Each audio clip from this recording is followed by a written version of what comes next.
Air pasca banjir di kawasan Pondok Gede Permai, Kota Bekasi mulai surut. Ya, meski demikian pemirsa, sejumlah korban memilih untuk bertahan di lokasi pengungsian dan di kantor BNPB. Para korban banjir perumahan Pondok Gede Permai, Bekasi, Jawa Barat, Rabu malam masih bertahan di posko pengungsian. Tercatat ada sebanyak 297 kepala keluarga yang mengungsi di posko pengungsian gedung BNPB. Sejumlah bantuan terus mengalir dari pemerintah pusat, pemerintah daerah, TNI Polri, Basarnas, dan juga dari pihak terkait lainnya.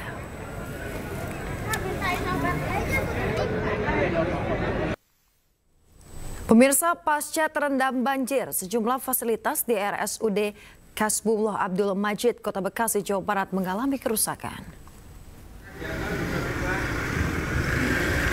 Sejumlah kerusakan atau kendala fasilitas terjadi pada lift pasien yang mati, panel listrik serta genset mati yang berimbas padamnya aliran listrik di 2 gedung A dan F rumah sakit.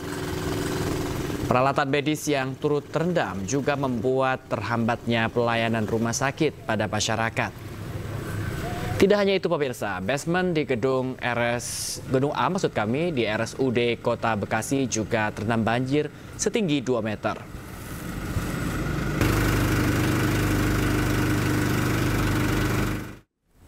Badan Nasional Penanggulangan Bencana atau BNPB memberikan bantuan untuk korban banjir di Bekasi, Jawa Barat. Bantuan tersebut diantaranya air minum, makanan, dan juga perlengkapan bayi. Pemirsa, bantuan dibawa dengan menggunakan truk dan langsung diserahkan kepada warga terdampak di perumahan Pondok Gede Permai, Bekasi, Jawa Barat. Bantuan ini berupa makanan, air minum, selimut, dan juga perlengkapan bayi.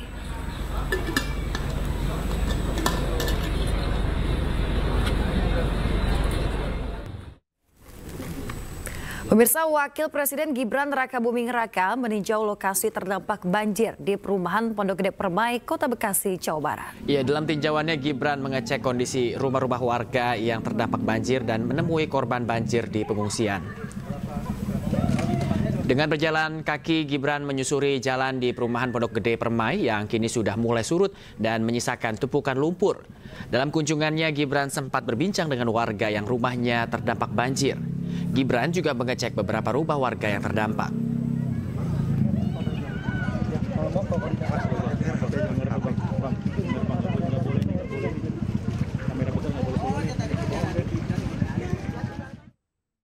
Ya pemirsa, Anda kembali di Anyus Pagi. Kita informasi lainnya pemirsa, ada sei sapi dengan karakter khas daging asap yang dipenuhi dengan cita rasa. Ini cocok menjadi hidangan utama berbagai momen seperti untuk berbuka puasa contohnya. Ya, di kawasan Margonda, Depok, Jawa Barat pemirsa, terdapat restoran sei yang menyajikan olahan sei sapi lezat dengan beragam sambal khas Nusantara. Tentunya dengan harga yang terjangkau.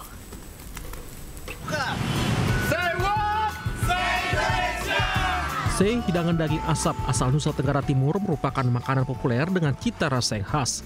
Kini sei banyak diadopsi masyarakat Indonesia yang mayoritas Muslim menggunakan daging sapi.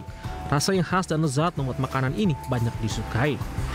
Alasan itu mendorong dua sekawan, Rinaldi Dharma Utama dan Christian Wilfandio Rewah, mendirikan kuliner sei Indonesia tahun 2022 dengan metode online. Dan kian berkembang yang menyajikan rumah makan di kawasan Margonda, Depok.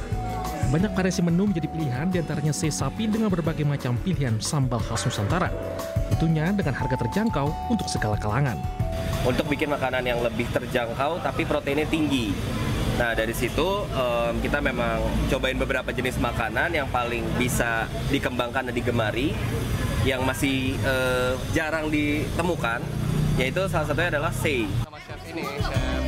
Dengan tagline sei juta rasa untuk Indonesia, sei Indonesia menghadirkan daging sei sapi yang dikombinasi.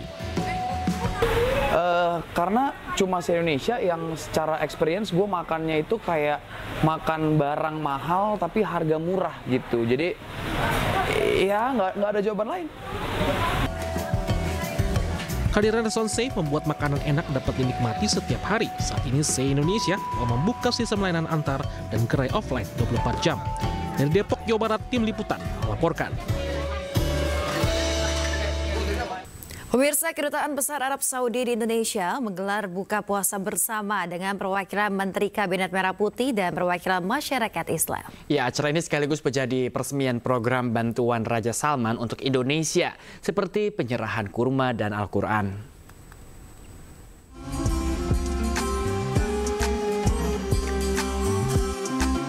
Kedutaan Besar Arab Saudi di Indonesia menggelar program buka puasa bersama di Jakarta pada hari kelima Ramadan. Dalam acara ini, perwakilan Menteri Kabinet Merah Putih turut hadir, seperti Menteri Keuangan Sri Mulyani, Mendagri Tito Karnavian, Menteri Agama Nasaruddin Umar, dan Menteri Kesehatan Budi Gunadi Sadikin. Selain menteri, duta besar dari beberapa negara, perwakilan ormas Islam dan perwakilan masyarakat juga turut hadir. Kegiatan buka puasa bersama ini sekaligus menjadi acara peluncuran program bantuan Raja Salman dalam membagikan 700 ton kurma dan 1.200.000 Al-Quran kepada seluruh umat Islam di berbagai negara termasuk Indonesia. برنامج يأتي بتوجيهات كريمة من خادم الحرمين الشريفين صاحب السمو الملكي ولي العهد رئيس مجلس الوزراء، ويأتي تأكيدا وتجسيدا للدور الريادي للمملكة العربية السعودية في العمل الإنساني والإسلامي على مستوى العالم، بما في جمهورية إندونيسيا أكبر بلد من حيث عدد السكان المسلمين. Senang sekali kita diberi jamuan dan menyaksikan berbagai pembagian untuk seluruh saudara-saudara kita, mulai dari kurma, Al-Quran. Tentu saya menyambut baik atas bantuan Saudi kepada umat muslimin di Indonesia, dan ini merupakan persahabatan yang sejati, terutama di bulan suci Ramadan yang penuh berkah ini. Hubungan Indonesia-Saudi akan semakin kuat. Kedutaan Arab Saudi berharap acara iftar atau berbuka puasa bersama ini dapat semakin mempererat silaturahmi antara Kerajaan Arab Saudi dengan masyarakat Indonesia. Dari Jakarta, Abdul Aziz, iNews melaporkan. Pemirsa, Masjid Khas Krampaiangan di Kota Pasuruan, Jawa Timur mirip dengan Masjidil Haram yang ada di Mekah. Ya, dilengkapi miniatur Ka'bah di tengah masjid, ini menjadi pengobat rindu dengan suasana Masjidil Haram. Dan berikut liputannya untuk Anda.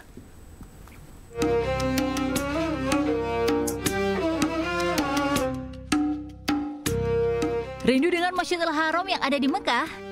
Di Pasuruan, Jawa Timur, terdapat destinasi wisata religi baru berbentuk replika Masjidil Haram loh. Lokasinya terletak di Kelurahan Krampiangan, Kecamatan Bugul Kidul, Kota Pasuruan, Jawa Timur. Bangunan masjid yang mirip dengan Masjidil Haram ini diberi nama dengan Masjid Khas Krampiangan.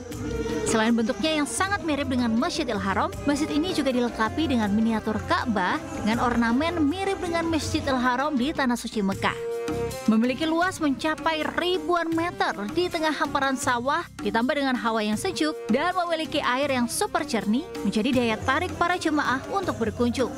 Selain tempat ibadah, masjid ini juga sebagai sarana edukasi dan wisata terkait manasik haji dan umroh. Ini baru Pak? Iya, masih baru. Ini warga sini senang apa enggak ada miniatur Ka'bah di sini? Senang banget, karena ya salah satunya ini masjid, juga ada ikon khusus berarti yang menunjukkan Pasuruan. Berarti kalau saya jauh ke Mekah, berarti di sini ada cukup. Simulasi. Dengan hadirnya Masjid Khas Krampiangan ini, diharapkan dapat menambah daya tarik wisata religi di Kota Pasuruan. Dari Pasuruan, Jawa Timur, Jaka Samudra, iNews melaporkan.